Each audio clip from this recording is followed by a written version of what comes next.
Assalamualaikum warahmatullahi wabarakatuh. Kembali lagi bersama saya Fitri Ramayani. Nah, di sini kita akan masuk kepada video pembelajaran mengenai garis-garis sejajar. Nah, jadi kita langsung saja masuk ke materinya, garis-garis sejajar. Bisa dilihat ya gambar-gambar di sini. Nah, di sini ada garis, di sini ada 3 garis, di sini ada 2 garis, dan di sini ada 4 tiang yang tegak. Oke, kita masuk kepada definisi garis-garis sejajar. Sebelum kita masuk ke pengertian aslinya, kita perhatikan dulu gambar yang di samping ya. Nah, ini gambar apa? Ya, ini adalah gambar menara jembatan Ampera. Pasti semua tahu lah ya, di mana letak menara jembatan Ampera itu. Oke, saya bertanya kepada kalian, apa pendapatmu tentang kedua menara jembatan Ampera yang terlihat pada gambar di samping? Nah, jadi pendapatnya di sini bisa kalian tuangkan di dalam pemikiran kalian. Apa pendapat kalian mengenai menara ini? Nah, pertanyaan kedua, apakah kedua menara itu sejajar? Baik, untuk menjawab pertanyaan dan pendapat yang ada di sini, kita masuk ke materi selanjutnya. Iya, di sini ada pengertian definisi garis-garis sejajar ya. Sebelum kita menjawab pertanyaan yang tadi, kita harus mengetahui apa sih definisi dari garis-garis sejajar itu. Nah, oke, sebelum ke garis-garis sejajar, teman-teman pasti masih ingat kan apa itu definisi dari garis? Iya, garis itu adalah kumpulan dari titik-titik. Iya, kumpulan dari titik-titik yang saling berkesinambungan. Maksudnya itu dia saling berhubungan titik-titik tersebut. Maka timbullah sebuah garis. Oke, itulah definisi dari garis. Jadi, garis-garis sejajar itu adalah dua buah bidang atau garis dikatakan sejajar apabila terletak pada satu bidang, tidak memiliki titik potong, dan jaraknya selalu tetap sama. Ya, jaraknya selalu tetap atau sama. Nah, itulah syarat dari dua bidang yang sejajar. Jadi, untuk menuliskan notasi matematikanya, diketahui dua buah garis, yaitu garis K dan garis L. Nih, kita misalkan ini adalah garis K, ini garis L, ini garis K, ini garis L, dan ini juga K, ini juga L. Gitu kan? Nah, garis K dan L itu saling sejajar, maka secara matematis, kedudukan dua garis itu dituliskan sebagai berikut. Jadi, notasi matematikanya jika dikatakan K sejajar dengan L, kita buat garis seperti ini. Ini dibaca K sejajar dengan L ya. Nah, ini contohnya. Contohnya ada gambar di sini. Ini adalah garis yang jika diteruskan dia tak akan terputus gitu. Nah, jika kita teruskan, kita panjangkan, dan juga garis ini kita panjangkan, dia tak akan pernah bertemu pada satu titik. Itulah yang dinamakan garis sejajar. Nih, jadi agar lebih memahaminya, garis-garis sejajar itu, kita lihat pada penerapan kesejajaran dalam kehidupan sehari-hari. Jadi sebenarnya dalam kehidupan sehari-hari itu banyak yang namanya kesejajaran. Garis-garis yang sejajar bisa ditunjukkan dalam kehidupan sehari-hari. Contohnya seperti apa? Nih, yang pertama ada rel kereta api. Ini rel kereta api ganda, ya kan? Rel kereta api ganda. Jadi ini jika kita teruskan dan ikuti jalurnya, nah ini akan selalu bersejajar terus gitu. Tak jumpa dia di titik manapun. Jadi inilah dia dinamakan sejajar. Yang kedua ini pada sistem bercocok tanam. Bertanam apa? Nih, pohon karet, ya kan?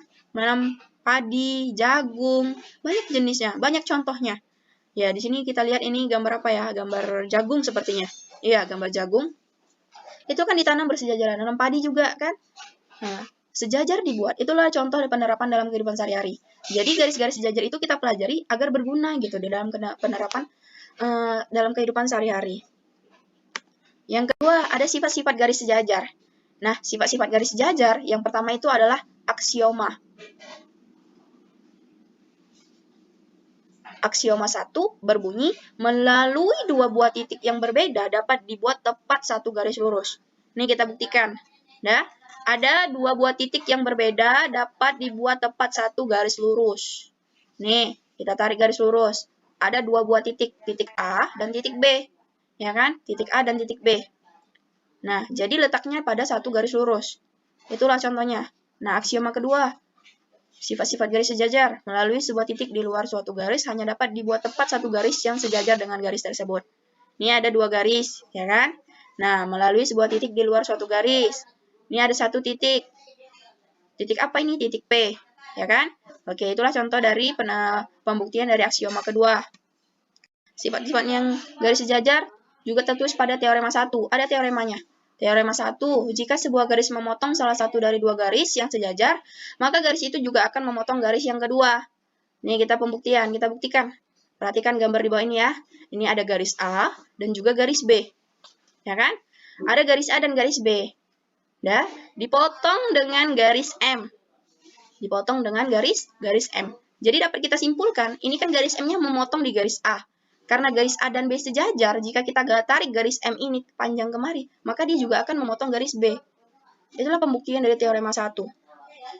Nah, teorema 2. Pembuktiannya bagaimana? Nih bunyinya, jika sebuah garis sejajar dengan dua garis lainnya, maka kedua garis itu sejajar. Ya. Nah, jika kita tarik nih, ada garis A dan B. Dah, ada garis C nih di sini, ada garis C sejajar ya kan, panjang dia. Nah, kita tarik lagi dua garis yang sejajar. Ya kan? Maka ketiga garis itu jadi sejajar jadinya. Dah, bisa kita lihat ya. Nah, ini jika kita panjangkan dia nggak akan pernah bertemu pada satu titik. Itulah namanya sejajar. Jadi bisa kita simpulkan bahwa garis A sejajar dengan garis C dan garis B sejajar dengan garis C. Ya, itu teorema 2.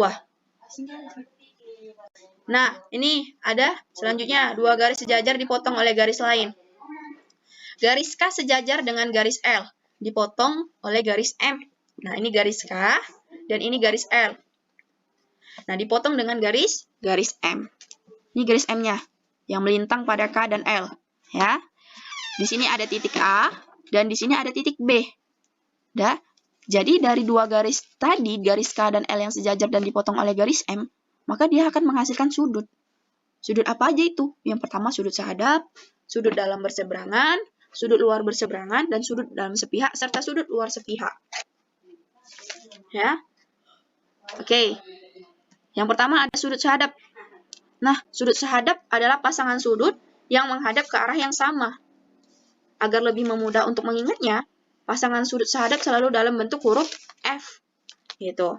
Nah, jadi bagaimana jadi agar kita lebih paham menentukannya, nih ada tugas. Tugas ini kita jawab sama-sama ya teman-teman, biar lebih paham. Coba tentukan semua pasangan sudut sehadap dalam gambar di atas. Ini maaf, ini dalam ya. Sehadap dalam gambar di atas. Oke, ini gambarnya ada sudut, ada titik A, dan di sini ada titik B. Ya. Nah, yang dinamakan sudut sehadap itu yang mana? Yang ini. A1 dengan B1. Ya, A1 dengan B1. A4 dengan B4. A2 dengan B2. A3 dengan B3. Jadi dia itu berbentuk seperti huruf F begitu. Ya, itu yang dinamakan sudut sehadap. Ada lagi? Yang tentu tidak ada. Jadi sudut sehadap yang ada pada gambar ini itu ada 4. Ya, itulah yang dinamakan sudut sehadap. Yang kedua, ada sudut dalam berseberangan. Nah, sudut dalam berseberangan itu adalah pasangan sudut yang terletak sebelah menyebelah terhadap garis M, berada di bagian dalam antara garis K dan garis L. Ini garis K, ini garis L, ini garis M-nya. Nah, dikatakannya di sini sebelah menyebelah terhadap garis M. Nah, garis M ini kan berada di bagian dalam antara garis K dan L. Berarti di dalam sini. Nah, pasangan sudut dalam berseberangan selalu dalam bentuk huruf N atau Z. Ini agar lebih mudah untuk mengingatnya. Ya. Jadi, yang mana dinamakan sudut dalam berseberangan itu? Yang di sini. A2 berseberangan dalam berseberangan dengan 4. A3 berseberangan dengan B1. Jadi itu ya. Nah, hanya itu. Nah, yang ketiga ada sudut luar berseberangan. Sudut luar berseberangan adalah pasangan sudut yang terletak sebelah menyebelah terhadap garis M dan berada di bagian luar antara garis K dan garis L. Garis K, ini garis L. Dia di bagian luarnya. Mana itu? Yaitu tadi. A1 dengan B3. A4 dengan B2. Gitu.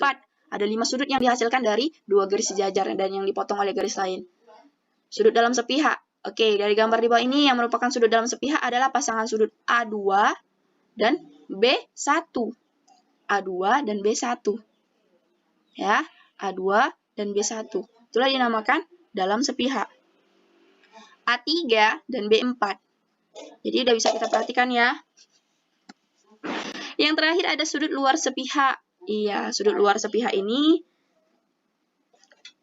maaf. Ya, pas ini. Jadi sudut luar sepihak ini dari gambar ini merupakan sudut luar sepihak. A1 dengan B2, A4 dengan B3. Ya, bisa kita perhatikan ya. A4 dengan B3. Dia berada di sudut luar sepihak. Dia berada di pada arah yang sama. Itulah dinamakan sudut luar sepihak dan beradanya di luar. Tadi dalam sepihak, dia berada pada area yang sama, tapi berada di dalam garis K dan garis L. Yang sedangkan di sini luar sepihak, dia berada di luar garis K dan di luar garis L.